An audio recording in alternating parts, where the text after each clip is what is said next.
사무엘상서 30장 21절에서 25절까지입니다. 다윗이 군사 400명을 데리고 이제 아말렉 군대와 싸워서 자기 가족들을 지금 찾아와야 됩니다.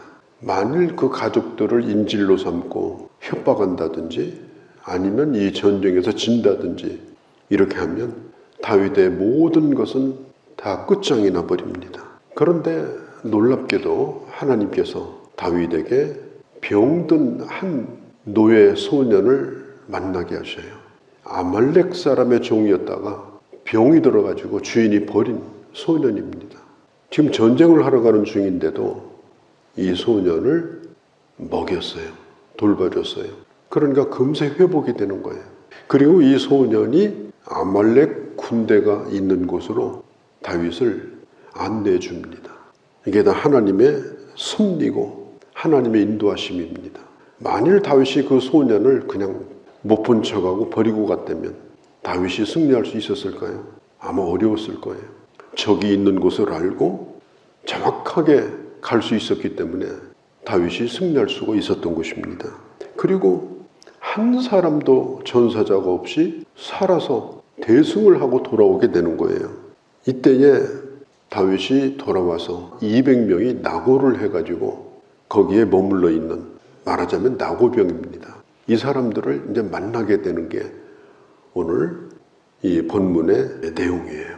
그 사람이 누군가, 이걸 알아보는 좋은 방법 가운데 하나가 뭐냐면 그 사람이 성공한 후에 그가 하는 말을 잘 들어보면 그 사람의 내심을 알 수가 있습니다. 자기 자서전을 쓰기도 하고 간증도 하고 두 가지입니다. 그 내용이 성공 스토리인가 아니면 은혜 스토리인가. 이 세상에 성공 스토리가 굉장히 많습니다. 그들 얘기를 들어보면 나도 1년에 적어도 1억은 벌 것 같고 그렇게 투자하면 엄청난 떼부자가 될 것 같고 사람들에게 뭔가 희망을 갖게 하고 이게 성공 스토리예요. 결국은 자기 자랑이고 자기 신화를 만드는 거예요. 그러나 은혜 스토리는 뭐냐? 나와 같이 부족한 사람, 나와 같이 연약한 사람, 이런 사람을 하나님이 부르셔가지고 하나님이 이와 같이 일하셨다. 나보다도 훨씬 더 괜찮은 당신들은 하나님이 붙드시면 하나님께서는 더 크게 당신들을 사용하실 것이다. 반드시 하나님 앞에 영광을 돌릴 것이다. 그게 바로 은혜의 스토리예요. 나는 어떤 스타일의 사람인가 한번 내 자신을 한번 살펴볼 필요가 있어요. 목사님 저는 뭐 그런 스토리 자체가 없어요. 이제까지 뭐 그냥 되는 대로 살아왔어요. 그래도 다 자기 잘난 모습 살지 않았습니까? 얘기가 있을 거 아니에요. 그러면 그 얘기를 어떻게 하는가, 이게 아주 중요한 겁니다. 오늘 이 400명은 그야말로 신화를 만들어낸 사람들이에요. 이들이 가서 아말렉과 싸워가지고 자기 가족들을 구출해내는 거예요.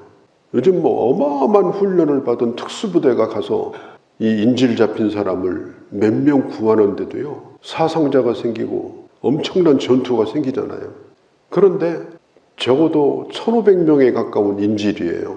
600명의 가족이니까 한 명도 상하지 않고 또 전사자도 없이 살아 돌아왔다. 이건 어마어마한 그야말로 신화적인 결과를 가져온 거예요. 그런데 사실은 하나님의 은혜로 되어진 일입니다. 그러면 이렇게 돌아오면 무슨 스토리를 만들어야 되겠어요? 은혜 스토리를 만들어야죠. 그 200명이 너무 죄송하죠. 더 이상 갈 수가 없으니까 거기 주전도 있었어요. 그 자리에서 자기 동료들이 돌아오기를 간절히 기다리고 또 기도하지 않았겠습니까? 21절에 그들이 또 영접해 줬어요.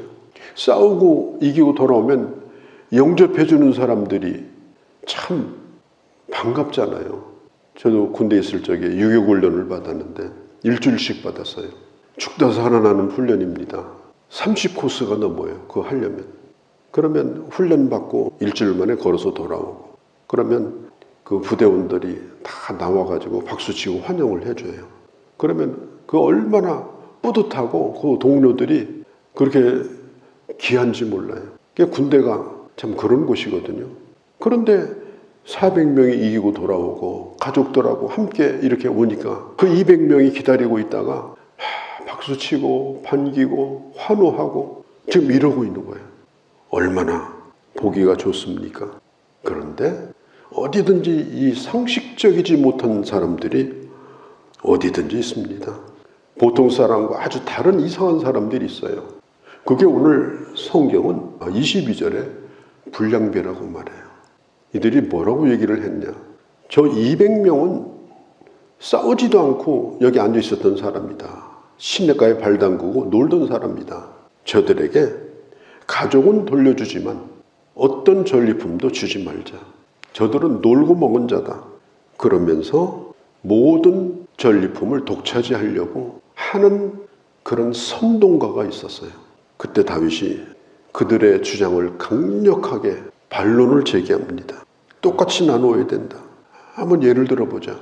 그때 병들었던 그 노예 소년이 없었다면 우리가 어떻게 거기에 갈 수 있었겠느냐.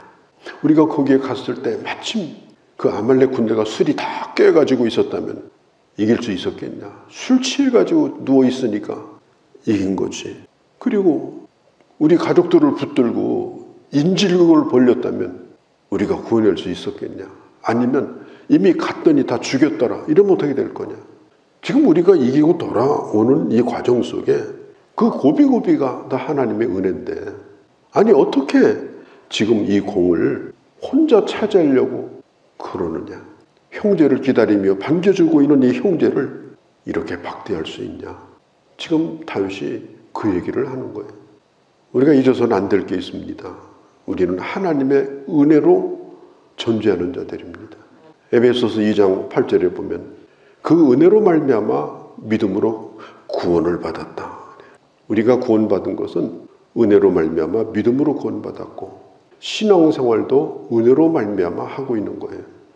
그래서 에베소서 2장 10절에 보면 이렇게 말해요. 너희는 하나님이 만드신 바라.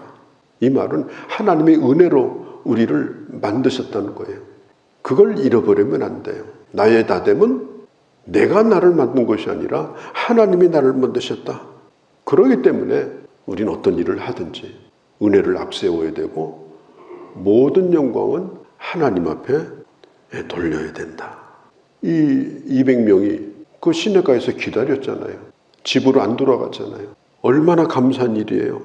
어디든지 행군을 하다 보면 낙오자가 있습니다. 그런 사람을 잘 챙겨서 데리고 가는 게 군대지. 이스라엘 백성도 마찬가지 아니에요. 출애굽해가지고 광야에서 그 어마어마한 이스라엘 군대가 광야를 갈 때 뒤에 낙오자들이 있었어요. 성경 어디 한 곳에도 그 낙오자를 버리고 갔다. 그런 게 어디 나와 있습니까? 오히려 그 낙오자를 끄집어내고 친 사람들이 누구냐? 오늘 다윗이 이기고 돌아온 아말렉 사람들이에요. 그래서 하나님은 아말렉 사람들을 싫어했어요. 왜요? 끄트머리 있는 사람을 쳐가지고. 우리가 신앙생활을 해도 그래요. 시험 든 사람, 약한 사람, 그런 사람을 자꾸 건드려가지고 더 시험 들게 만들고 더 약하게 만들고, 그게 아말렉이에요. 그냥 아무것도 못하고 힘들어하는 사람은 말할 것도 없어요. 그냥 없든지 떠미고 와서 같이 가는 거지. 그런 사람들을 뭐 어떻게 할 수가 없는 거예요. 자기 혼자 추스르기도 힘든데 그게 바로 교회입니다. 교회는 대를 위해서 소는 희생당해야 된다. 그래서 효율성만 따지고, 그럼 교회하고 세상하고 뭐가 다른 겁니까? 놀면 밥도 없다. 그러면 뭐가 다른 겁니까?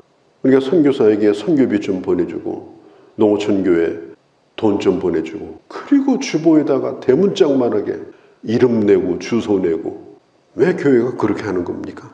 내 돈 가지고 하는 겁니까? 거기다 또 매달마다 선교 보고하라고 그래요. 어디는요 1년 내내 전도해도 선교할 수 없는 그런 지역에 가 있는 선교사가 많습니다. 농어촌교회 그냥 돌아가시면서 교인들 줄어들기 시작하면요 이제는 교인이 거의 없어요. 그래도 교회가 있어야 되니까 가 있는 목회자가 있어요. 나보다 능력이 부족해서 그러느냐? 아니에요. 사명으로 여기고 그렇게 하는 거예요. 그런데 농어촌교회라고 해가지고 대문짝만하게 이름을 내고 더군다나 보고하라고 그러고, 이거 우리가 해서는 안 되는 일입니다.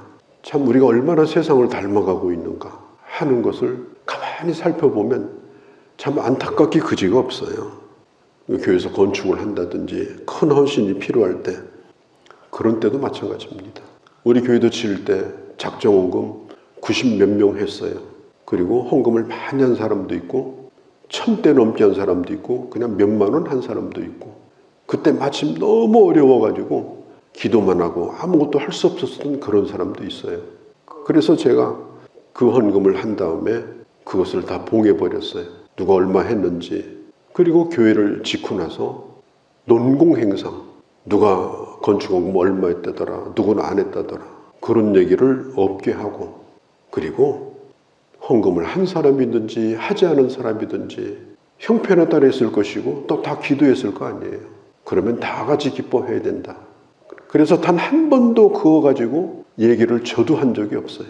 그리고 모든 일을 끝내고 다 같이 기뻐했어요. 교회는 논공행상을 하는 것이 아닙니다. 형편에 따라서 정말 최선을 다하는 헌신도 있고 몸만 와서 눈물로 기도하는 사람도 있을 것이에요. 오늘 여기 400명이 전투에 이기고 돌아왔으니 얼마나 감사해요.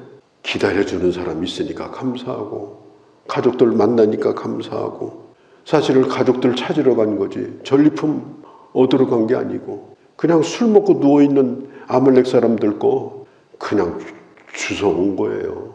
그런데도 뭘 대단하게 했다고 그걸 가지고 와가지고 200명은 놀았으니까 주지 말자 이렇게 하면은, 만일 그런 나라를 세운다면 이스라엘 나라가 되겠습니까?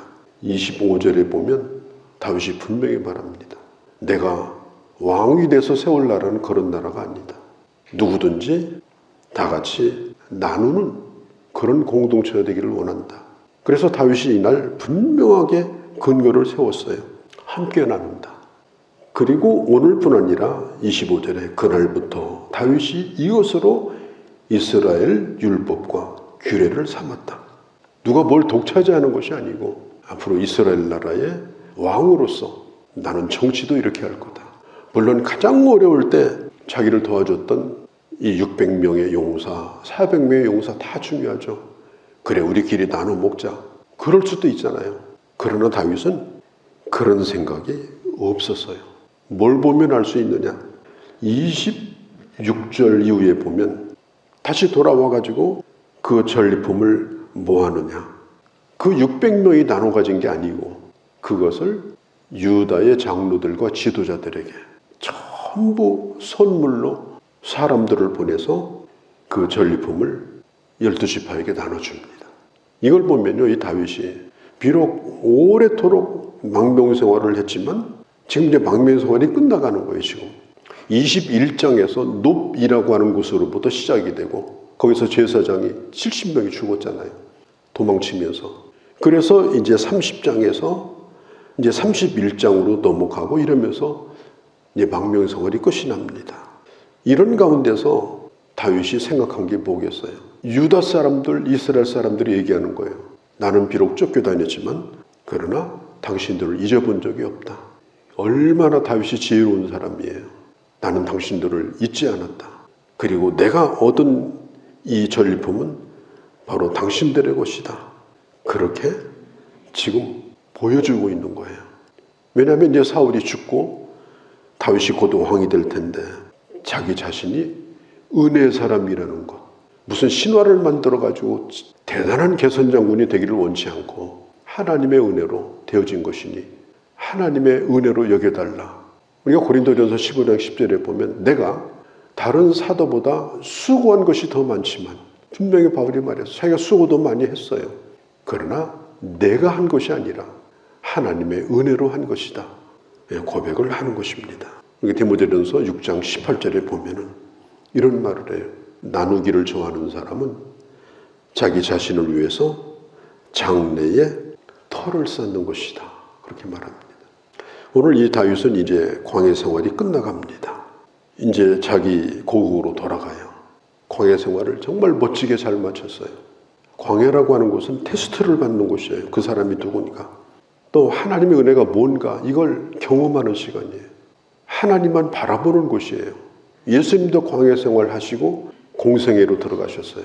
세례요한도 광야 생활을 하고 사역을 시작했어요. 이스라엘도 광야 생활을 하고 가나안에 들어갔어요.